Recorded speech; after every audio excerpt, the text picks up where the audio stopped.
Hey YouTube, this is Orin of T-Mag doing a tutorial for Depths of Jealousy, the Thor set. Here we have the Thor set, which is Thor, Bunny Hood, All-Pneumonium Shield, and Chrono Riggers. There are other builds where you can just use an axe, and I'll leave those as an exercise for you to do. Here we have set skills.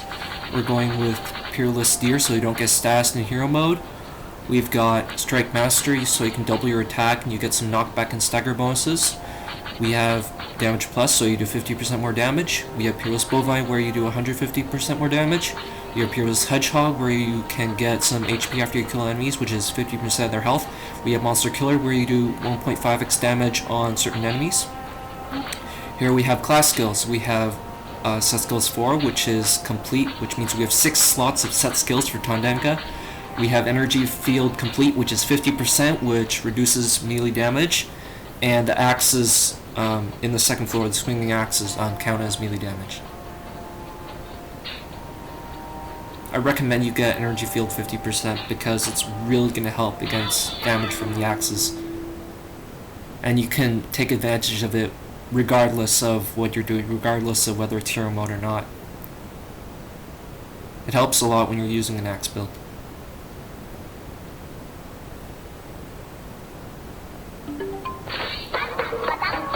So for the doors, what you're going to do is you're going to pull up to the door so you can't move any further, and then you're going to do one charge song, then one attack song, and he's going to do his charge attack and trigger the switch. Then you're going to do one Patapon song and move forward, and then you're going to trigger hero mode, and that's going to bring him past the door, and then you're going to do one Patapon song after that, which will allow you to move forward from there and trigger the switch and let the rest of your pawns in. Now, if you go much farther than the switch where I am right now, you're going to trigger the gargoyle to wake up, and you don't want to do that because if you hit him when he's on the ground, you're going to break the chest. So don't go farther than the switch unless you want to wait 2 more measures for the gargoyle to get back into the air.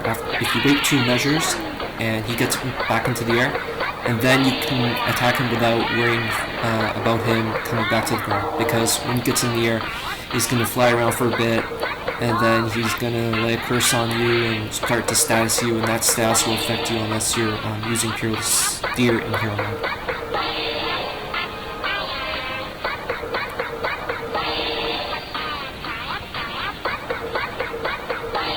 So same thing here, do a charge attack, move forward once, trigger hero mode, and move forward twice.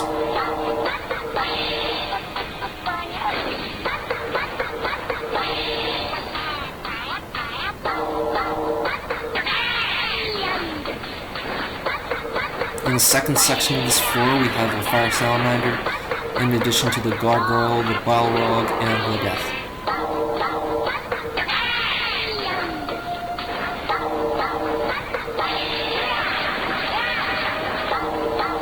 Now, with certain set skill builds, you can actually avoid having to wait for the salamander to blow up, and you can actually move past him.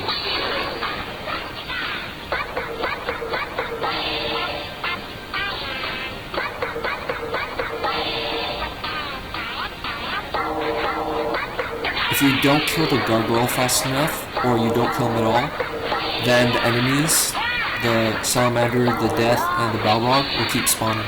So they stop spawning once you kill the gargoyle, but if you wait too long, then they'll spawn anyway. So you should try to kill him like as soon as you can.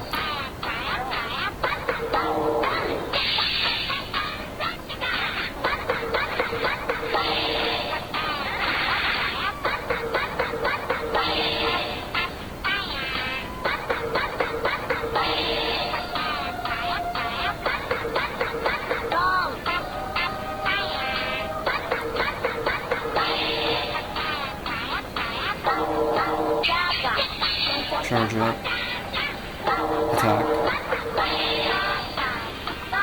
move forward, trigger hero mode, and move forward twice.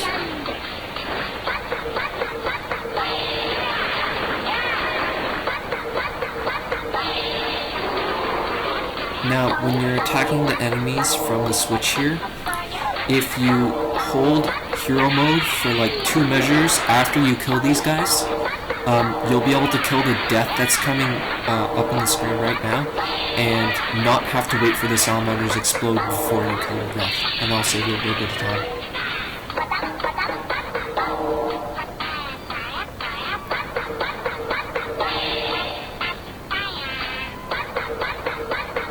Doing Depths of Jealousy is the best way to grind for Kaching in this game, and it's also a good way to get some good equipments for VS or online multiplayer, because you can get level 29 jewel chests fairly easily in the second floor. You can usually get anywhere from 1 to 4 of them, and there's also a final chest at the very end that's level 29 to 32.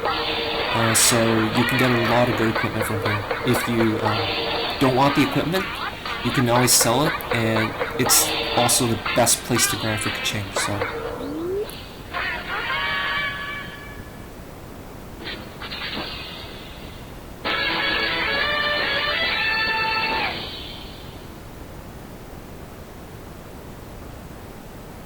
Now on your first playthrough, all of these doors that I'm breaking through will be locked doors, so you'll have to have enough keys to go through them.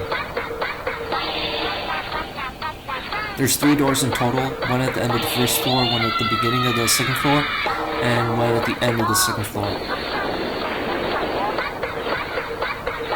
Now, under these axes, you're going to be taking slash damage, but I would like to point out that Peerless Pig won't work here, so don't try it. Another thing you can do is, instead of adding damage plus, if you don't have full energy shield, you can do this with 30%. You'll just take around 1500 damage.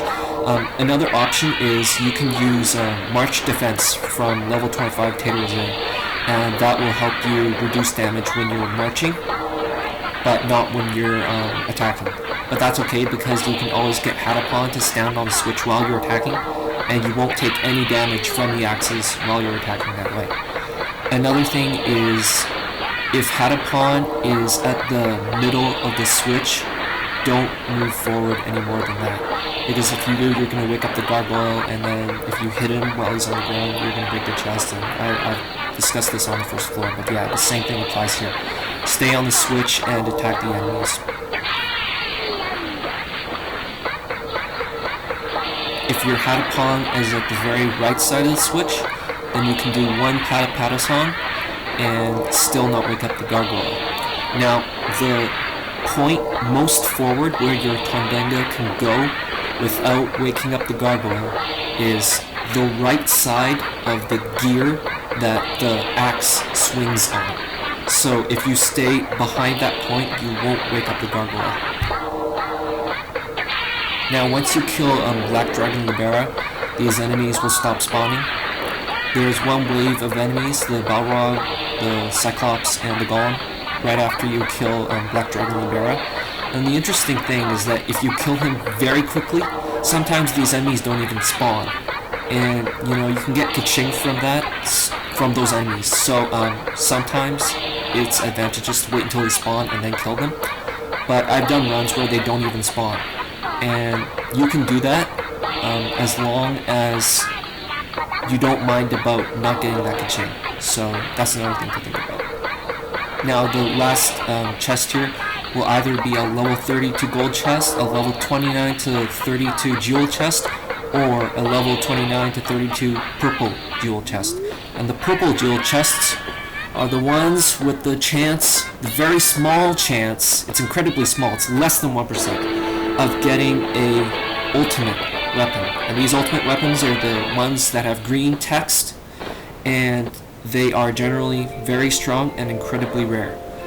Here I'm just opening up all the chests, and as you can see, you'll get super uniques from levels 10 to 17, and uniques from levels around 9 or so to 19.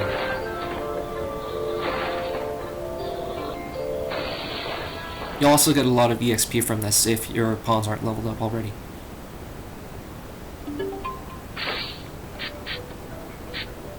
Thanks for watching. See you next.